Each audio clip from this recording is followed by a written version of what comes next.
କରୁନଥିଲେ ସେ ଏମିତି ସଫା କଥା କହି ଜିଦ୍ କରି ବସିଲେ ମୁଁ ତ ରହିପାରିବିନି ଆଲୋ ଏ ପାଗରେ अरे कुछ में नहीं है बेटा कौन पढ़ेगा ଝିଅ ବାପା ଥିଲେ କଣ ହେଲା ମୋ ଉପରେ ତ ନା ଅଛି ସବୁବେଳେ ମୋ ପାଖରେ ରହିବି ମୁଁ ତ ଛାଇ ପଡ଼ିବି ଯିବିନି ସେଠୁ କେବେ ବି ତ ବାପା ପାଖକୁ ମନେ ପଡ଼େ କାଲିକୁନି ହସିଦେ ହସିଦେ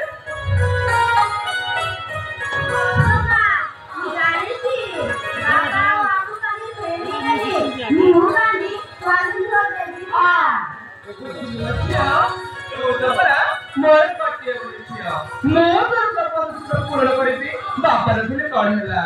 ବୁଝିଲୁ ଝିଅ ଏ ଦୁନିଆରେ ମୋ ଛଡା ତ କେହି ନାହାନ୍ତି ଆଉ ତୋ ଛଡା ମୋର କେହି ନାହାନ୍ତି ବୁଝିଲୁ